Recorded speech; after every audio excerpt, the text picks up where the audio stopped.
36 years ago, I was sitting where you're sitting today, not knowing my future any better than you know yours. But I assure you that if you looked at everyone who succeeded and you took a picture of them and then moved forward, the number of years, you would see that we all start at the same place. So I went into my first company, and I learned that through discipline and hard work, learning skill, learning product, and learning how to communicate, learning how to serve, that I could actually be the top in my company, and I was. And so that I got the opportunity of serving then as a sales manager, and then the opportunity of a national sales manager very shortly in general management. And then I actually got to start, so you can see these two companies that I started with. One was industrial chemicals, which doesn't sound very sexy, but we were a $500 million company, and so there were a lot of opportunities. And then I had the opportunity of being the national sales manager for an orthopedic company, which was a lot of fun, traveling all over the country, working with dozens of representatives, and seeing our product, which was patented, go into every hospital in the country. So there were a lot of opportunities in those early years, and I thought to myself, if I can build a company for somebody else, if I can build 3 different sales territories, if I have the opportunity then to learn about supply chain, and the opportunity to learn about finance, and the opportunity to learn about leadership and training and hiring and recruiting outstanding team members, then certainly I can do that on my own. And so I like to say that entrepreneurs are not foolish. They don't just stop what they're doing, bet the farm, mortgage their homes, and then all of a sudden, everything goes well.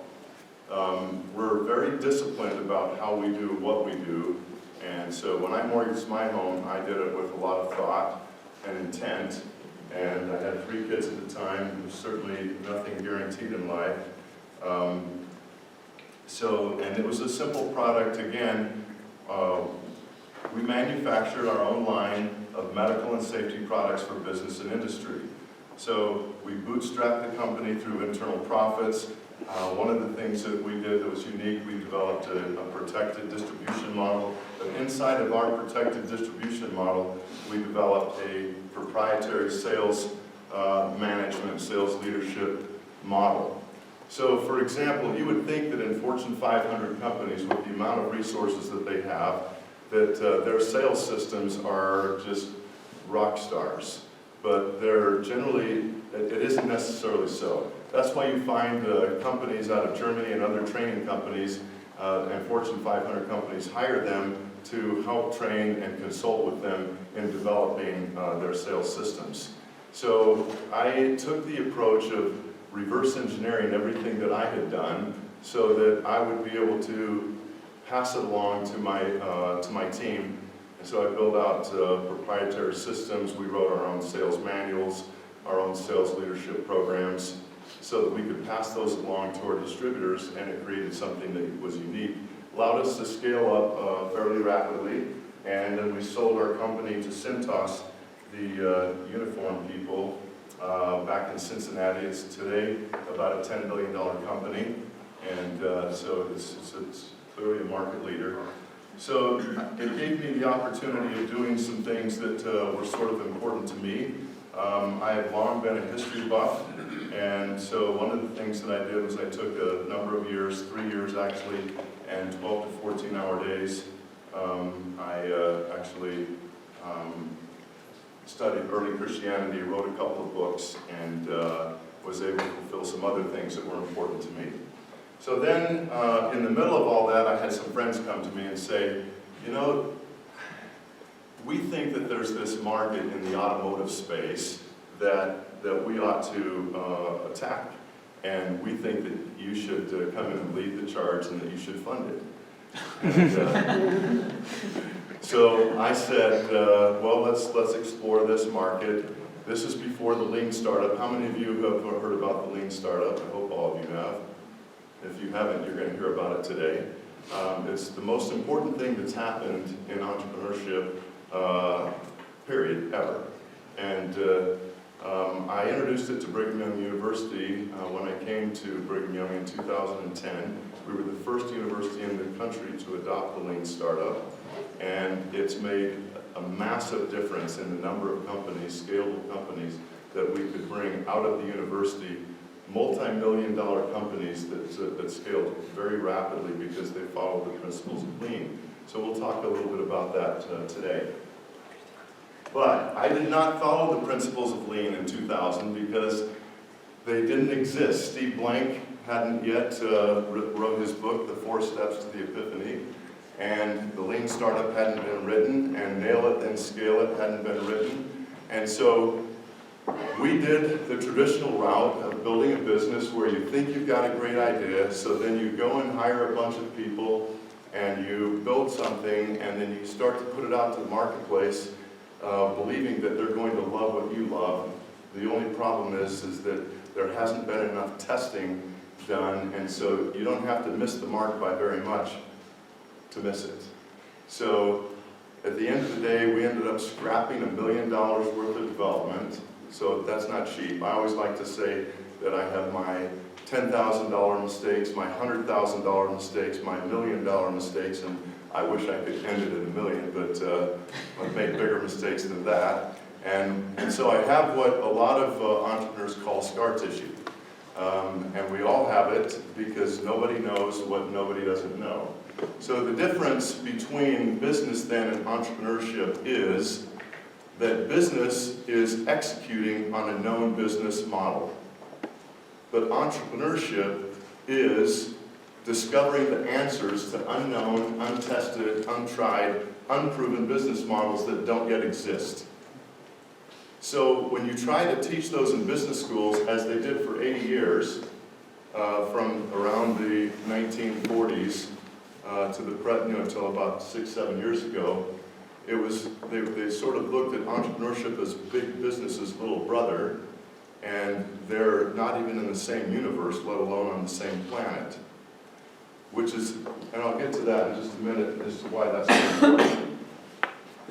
So in my background here with APU Solutions, we didn't follow Lean, and because of that, let's just get to the bottom here a little bit.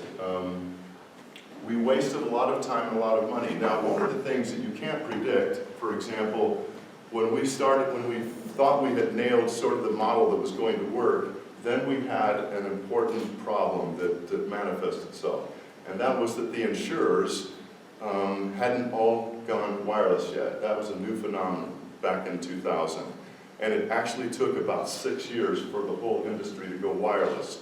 So that meant that we were 6 years to profitability. It's a long time to fund your own venture.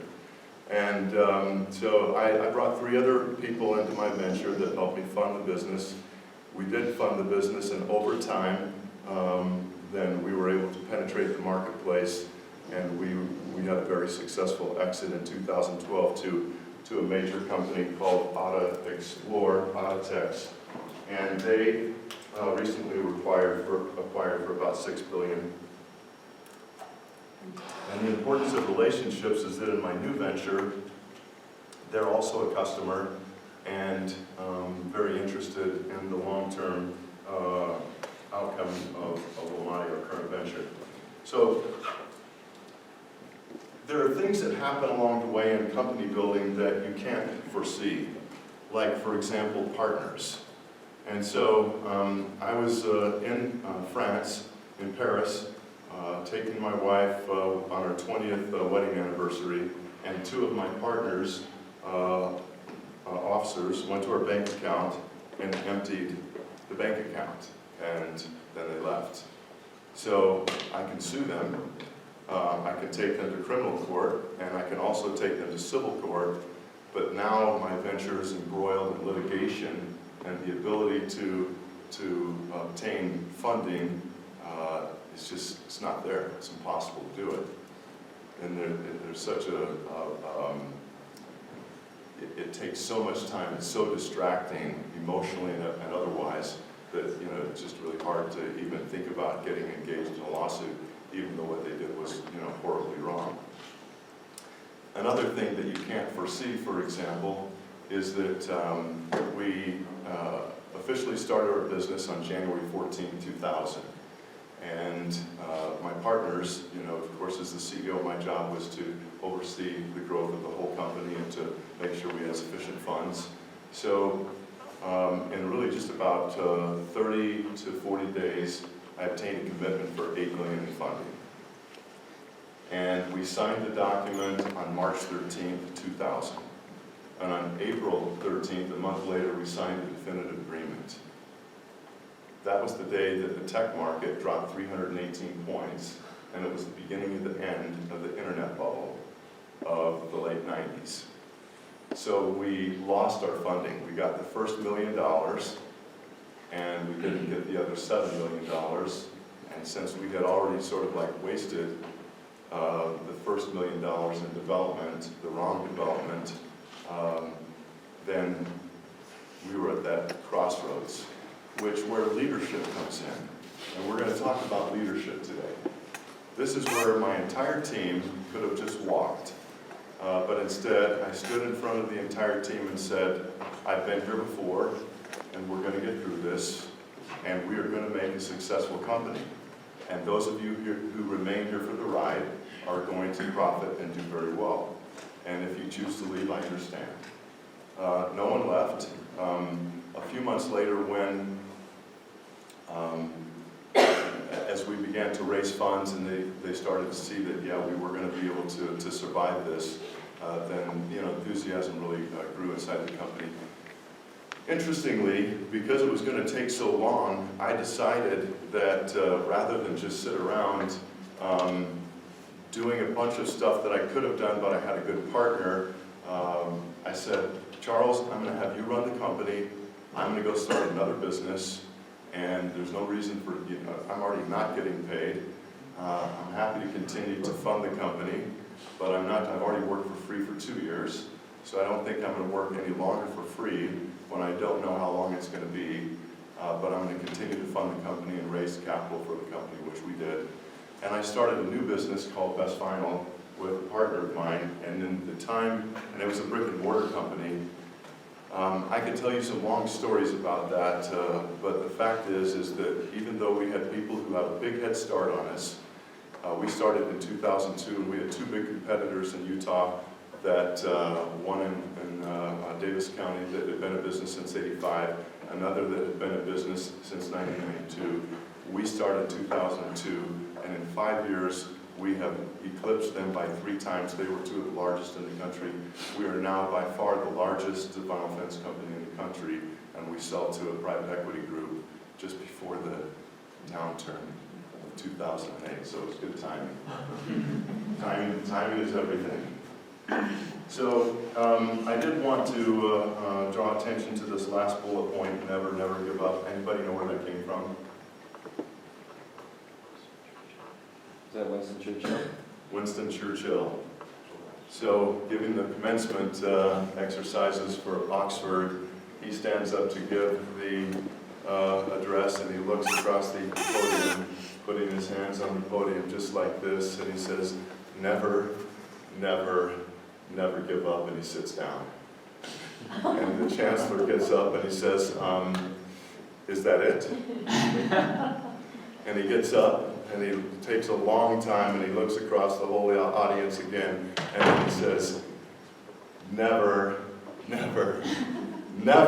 give up, and he sits down, and that's it. Now, you would think that's a bit of show, but actually he's right.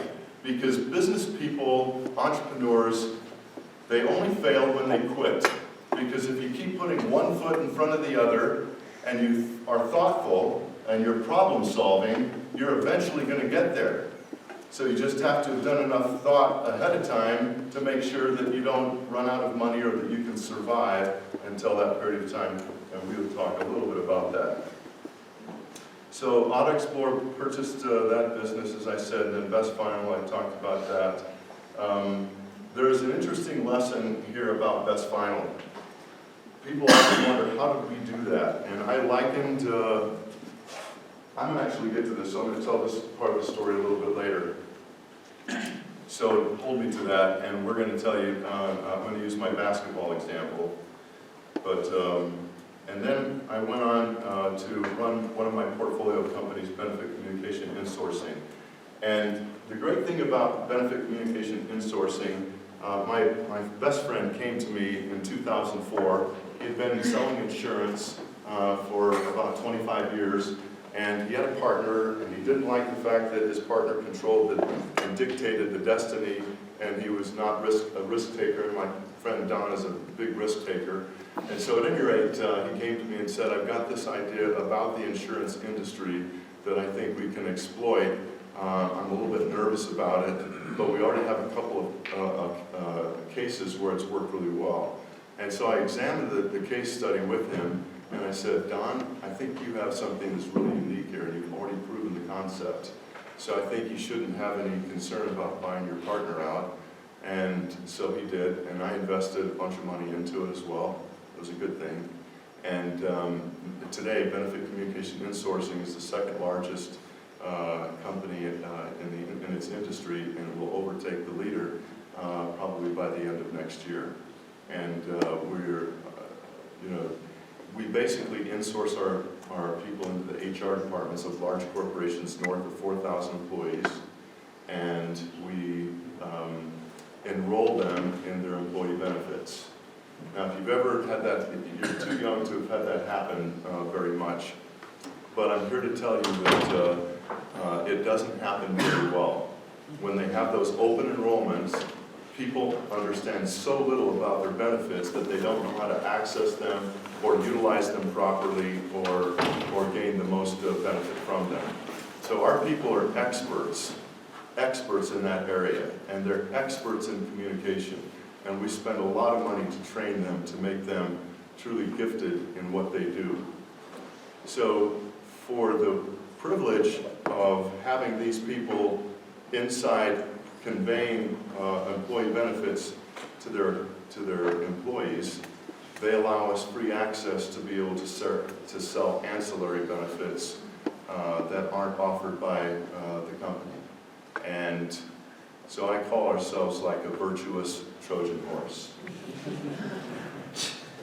So, because we are planted inside of the business, we're part of the HR team, we're not allowed to sell. In other words, we don't allow our people to sell, but we allow them to educate.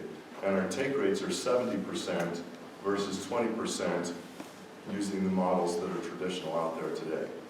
So it's been a beautiful model, and continues to have a lot of success.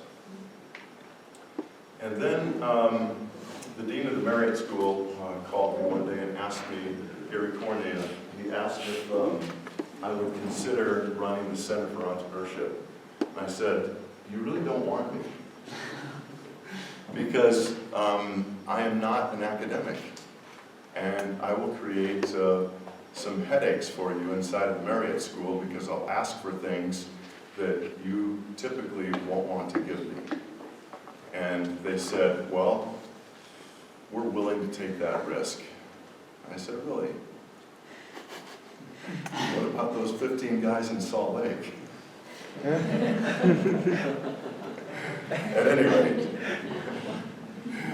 any rate, I decided to take the risk, and I understood the environment that I was going to be going into. And myself, I am not, and I don't wear this as a badge of honor, believe me, but I dropped out of college to do my ventures.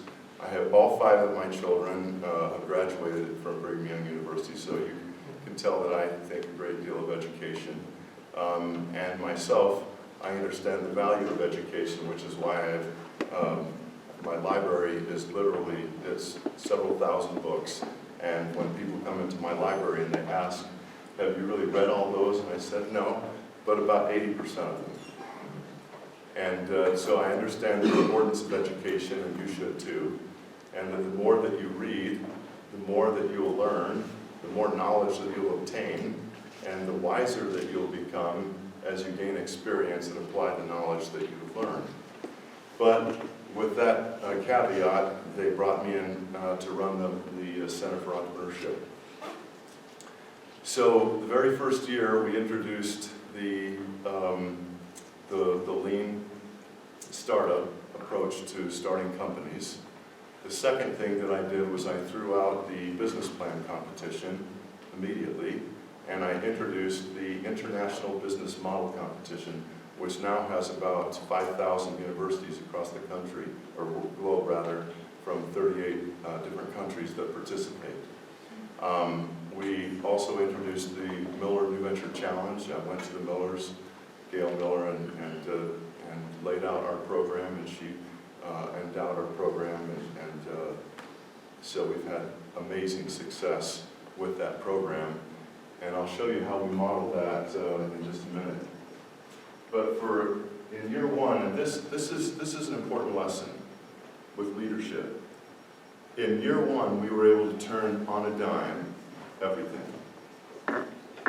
Now, I could talk to the administrators of your school and the deans of the business school and ask them how hard it is to change curriculum, how long it would take to change curriculum, and you would get the answer that it might be 2 to 3 years to go through the entire system. And even at Brigham Young's very slow process, we got it changed doing entrepreneurial stuff that year. In like a month, I went to all the entrepreneurship professors and got them to buy in to where we were going. So you can change, but you have to learn principles of leadership in order to get that done. So another thing that I'm going to get into is vision. When you start a company, you'll create a vision for the company. And the difference between vision and mission is this. Vision is where are you going to go,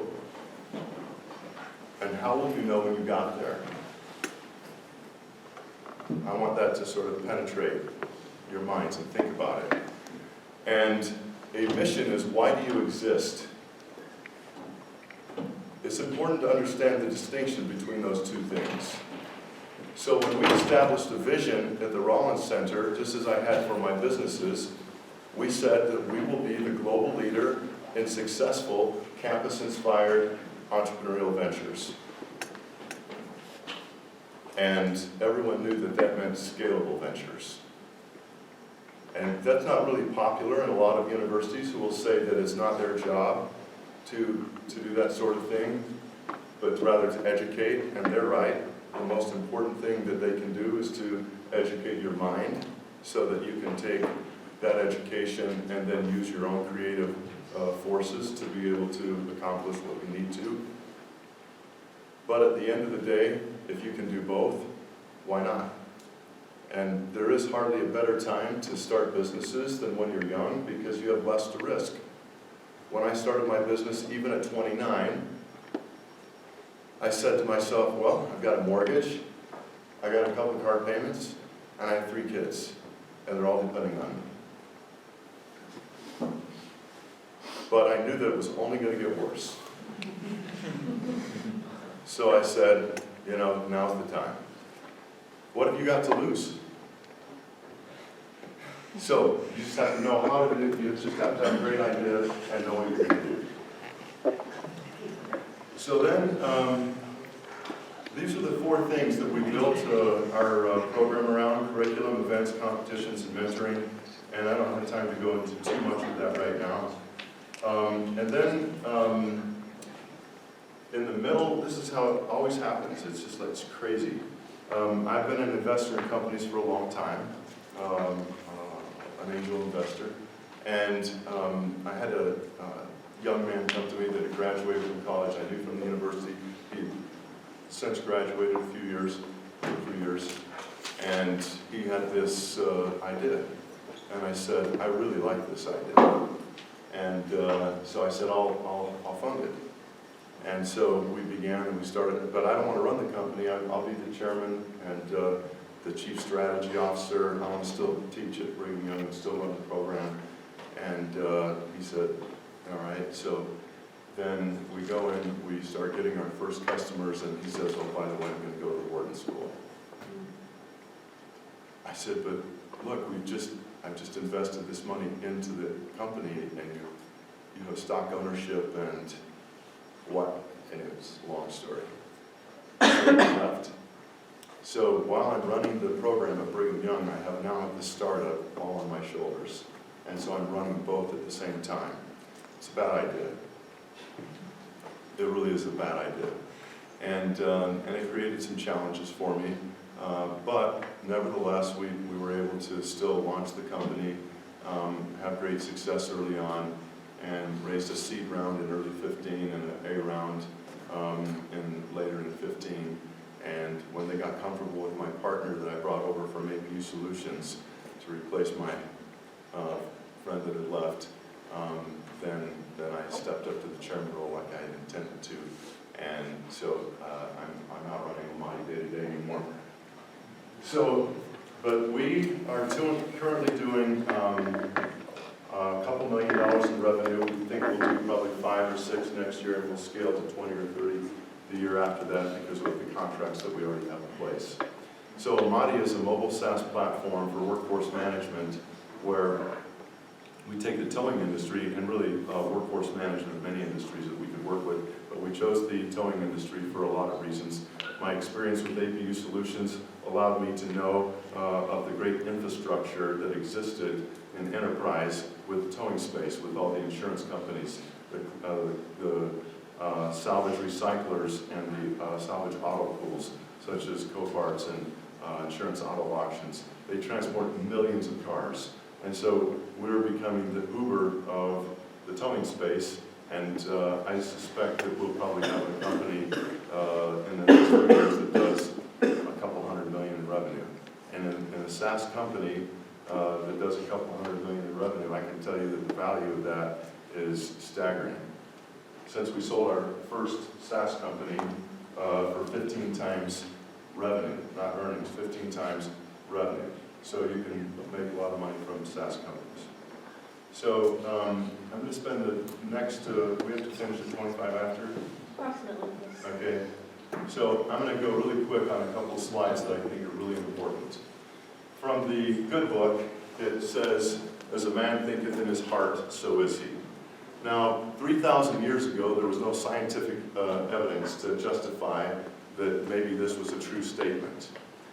However, about 80 years ago, there was a man by the name of Napoleon Hill that wrote this book, Think and Grow Rich. And it's a great book, actually. It's not just about becoming filthy rich or anything like that. It's about so much more. But he made this statement that whatever the mind of man can conceive and believe, it can achieve.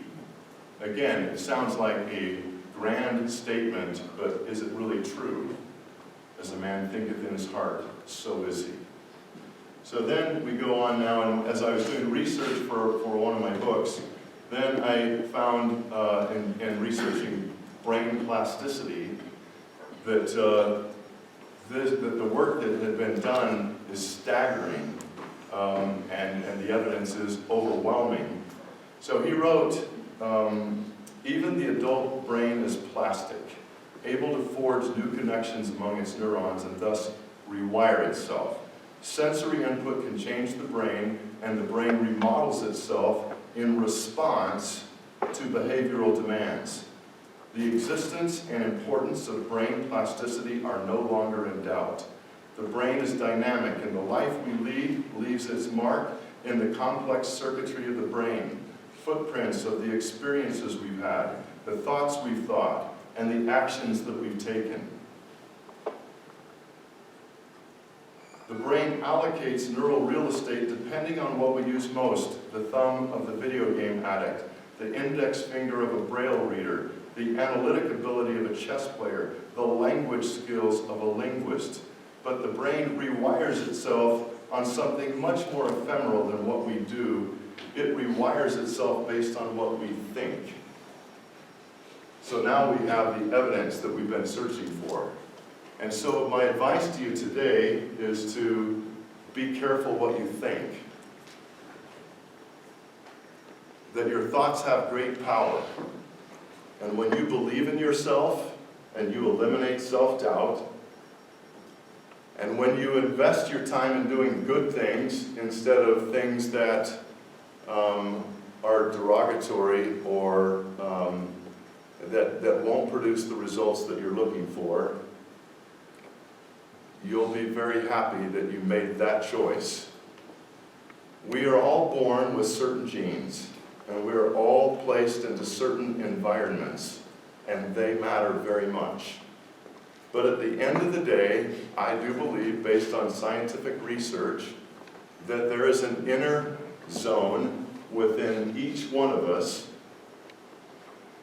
to be sovereign unless we abdicate. And that is where individual accountability comes from and the individual happiness that you'll be pursuing in your own life. Which is why I have long said, or long quoted, from a source that I have no idea where it came from, that the city of happiness is located in the state of mind. So it's important for you to understand that concept as we go forward. And then I told you about this paradigm shift in entrepreneurship. And I've got to be brief about this because of what I want to cover here at the end. Anybody know who Alfred Sloan was? MIT's Sloan School of Management. All right. He's the guy that GM is known for. He's the guy that took GM to the house. Anybody know who Billy Durant was? Doubt it. He's the guy that founded General Motors, had the horse and buggy, was the first to come up with new features and different things that make it cool looking. Became very wealthy, starts General Motors, but he's a loose cannon, not a finished manager. And so he's kicked out by the board, and he goes and starts Chevrolet, becomes bigger than GM, he buys GM, and the board kicks him out again. Showing the very great difference between the entrepreneur who founds the good business and the finished business operator that has the skill to scale. So if you want to be both, there is a great deal of training that you have to undergo. So the other guy, any idea who he is? His name is Philo Farnsworth. He's the guy that founded RCA. From Brigham Young University, actually, interestingly. Whoops. But he was not the individual. What did I just say? I hope I said that correctly. RCA is the company that profited from his technology. He did not. So you have to be careful about your intellectual property. So this is where I told you about Best Final, breaking down the parts and pieces. How do you take in 4 or 5 years and outperform all your competitors? So I looked at it like playing basketball, that you have to be a good basketball player, you have to learn how to shoot, you have to learn how to shoot free throws, you have to learn how to pass, you have to learn how to rebound, you have to learn how to play defense, you have to learn how to dribble, and you can take each one of those skills in isolation and you can practice them over and over again until you become gifted in all of them. Well, business is similar because you've got sales, and you've got marketing, and you've got finance, and you've got operations, and you've got R&D or manufacturing, and so forth. And you can take each one of those and make sure that each one of those departments inside your company are well-oiled machines. And so that's what we did at Best Final from the very beginning. Reverse engineering all the processes that my partner had been trying to put into place since he founded the company. It was a few $100,000 in sales when I bought 50% of the business, and then we grew it to $35 million in 5 years. And it was because of that, and I could spend a long time, but I don't have that much time to talk about. So,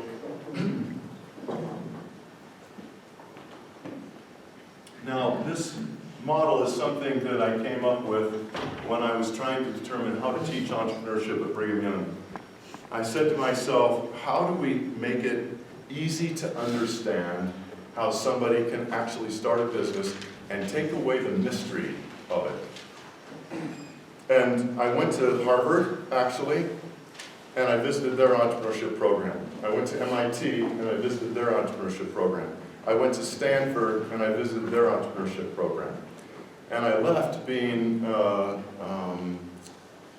as I thought that I would be, impressed by their students and the intellect and their drive and their tenacity, and a bit underwhelmed in the programs that they actually offered to teach entrepreneurship. For example, MIT had a 26-point step, and I thought, have these guys ever started a business? Nobody looks at 26 steps to starting a business.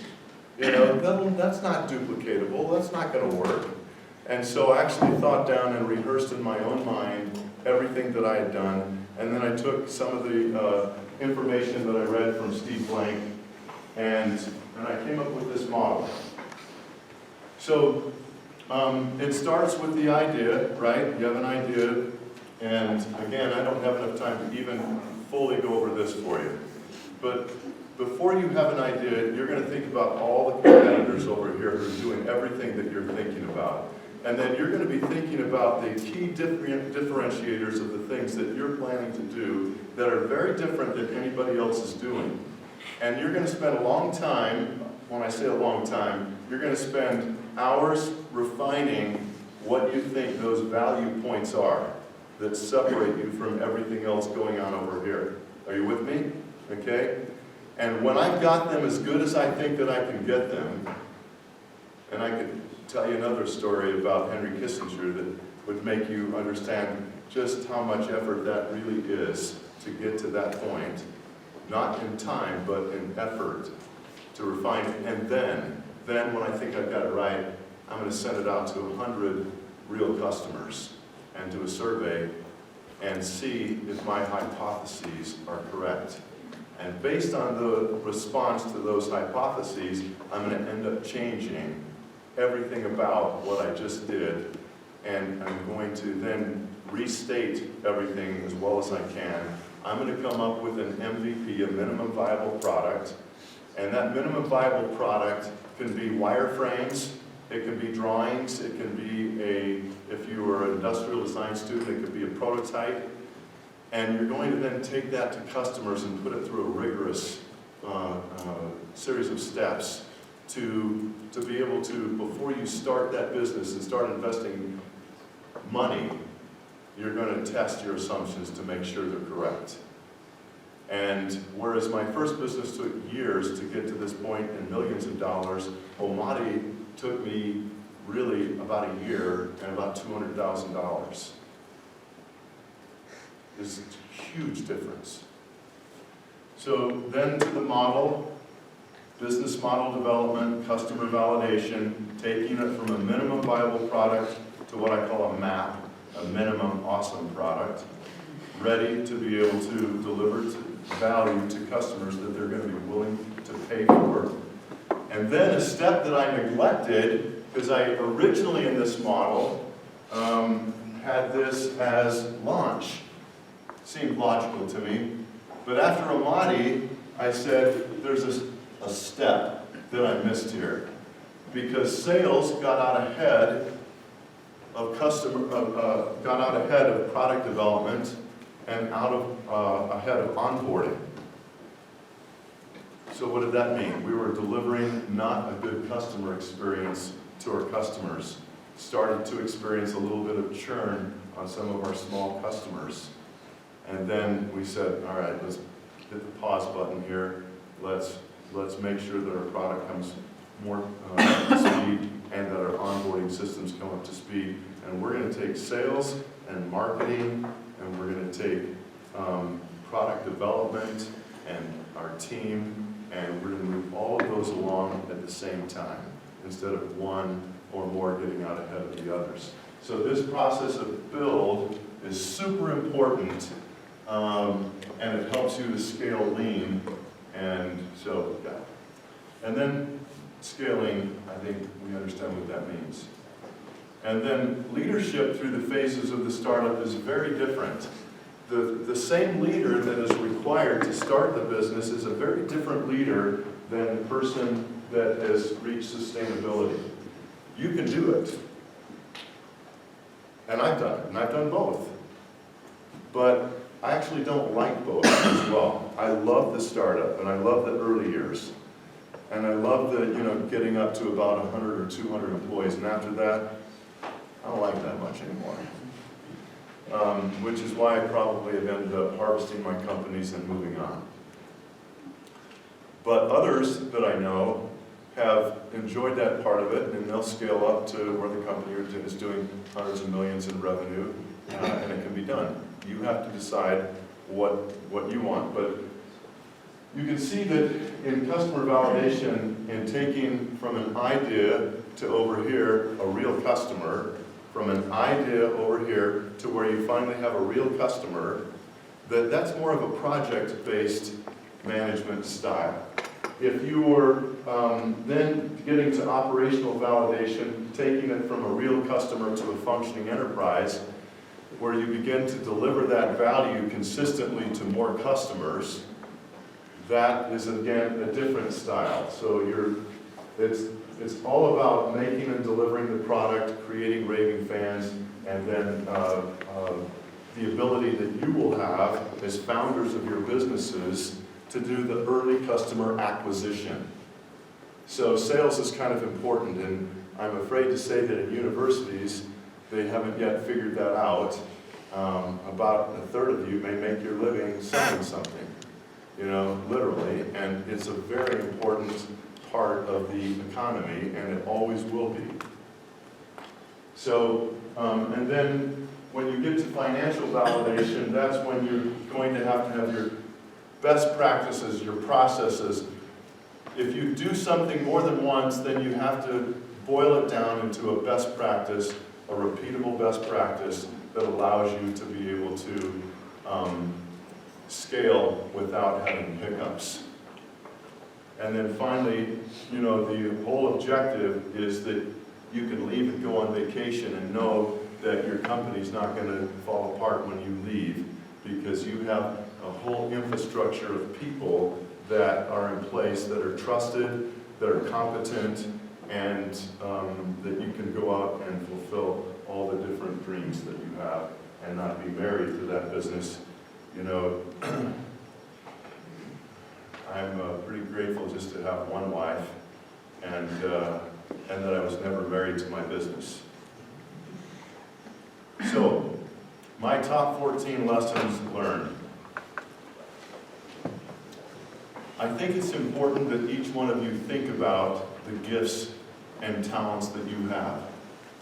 If you haven't ever gone through the process to sit down and write out in written prose, eloquent prose, what makes you unique and different, then you're missing a big part of who you are and who you can become. If you're not ready to start a business, then you should gain significant experience first. It doesn't make any sense for you to go out and spin your wheels and waste time if you're not ready. How will you know if you're ready? Because you'll know that you have certain skills and confidence and courage and determination. You have a big idea, and you think that you have the ability to run with it. If you don't have that idea, if you think you're missing certain skills, then you really need, and that's going to be most of you, by the way, then you really need to go out and get some great experience, taking everything that you've been learning here and that you will learn where you're working, with the eye that in the future there's going to be an opportunity sooner than later for you to be able to launch your own career. Read from the best startup books, and several of those are, for example, Nail It, Then Scale It by Nathan Furr, or The Startup Owner's Manual by Stephen Blank. Excellent book, one of my favorites. Startup Leadership, I can't remember the author, it's from Yale University. So you read from the best books. Choose partners carefully, because truly, you wouldn't want to be married to the wrong person, and I guarantee you don't want to be in business with the wrong person. Both both are bad. Choose wisely. Remember the Indiana Jones? Walks across the ledge of faith and picks the one guy picks the wrong chalice, and the other guy picks the wooden one. And the guy says to the one, "You've chosen poorly." To the other, "You've chosen wisely." Choose wisely. It's really important. Develop a money plan before you start. You can't go into business, and not know how you're going to survive for the next couple of years. And if your outgo exceeds your income, your upkeep becomes your downfall. Could I just repeat that again? If your outgo exceeds your income, your upkeep will be your downfall. Don't spend more than you have. Learn while you're young to live on not much, so that when you come to that point where you really want to start something, that you have the longevity, because you don't need so much money. Money makes people do funny things, and I can tell you that integrity and character mean more to me than any dollar that exists on the planet. If it was $1 billion, I couldn't be persuaded. It doesn't mean anything to me. And you will find that it brings zero happiness to your life. But it can bring other opportunities that are very powerful and important as you learn how to use acquired wealth. But I have too many friends who fell in love with wealth, and then who fell out of love with their spouses, which made them fall out of love with their families, which made them very unhappy people, and they were always chasing something that really didn't exist. So I can just tell you that for myself, that integrity and character mean more by far than money ever would. Take care of your own money, but take care of someone else's better. So I have always worried more than anything about taking investment from other people, much more than losing my own money. If I lose my own money, that's my own fault. If I lose somebody else's money, then I was a poor steward. I can tell you specific examples. I'm running out of time, so I can't tell you of where that actually was really important to me. This is a really important statement. Find out what it is that you don't know, and then know it. Find out what it is that you don't know, and then know it. It sounds like too easy. Believe me, it's important. Pay attention to bottlenecks inside of your business, fix them early. Owner development is a huge key to the company's success. I often say that Napoleon's value on the battlefield, according to the Duke of Wellington, was 40,000 soldiers. And then with all absolute seriousness, I can point to each one of you and say, what's yours? Because in a moment of crisis, that value will reveal itself. And none of you are 10s today, but some of you are 10s in embryo. And all of you are better than you think and can do more than you think. Be patient in taking your rewards, because it'll reveal big dividends later. In other words, as you're building your business, don't take money out of it. Live on little until you get to the point where there's a lot of excess cash. You'll be very happy at the exit, I promise. And then when you do go through a harvest, don't do anything with your harvested money for at least 1 year. I'll tell you why later, but not today. Don't do anything with it until you've had a chance to understand what to do with it. And I just want to let you know that you can, in fact, be a great spouse, a great parent, and you can serve others, and you can have a hobby. You don't have to be one single person that's all that you do, but it takes great balance to be able to do that. So it's been a pleasure being with you today. I wish you the very best in your future careers, and know that success will follow you as you work diligently, and as you really exercise your talents, and as you innovate. Thanks. Good.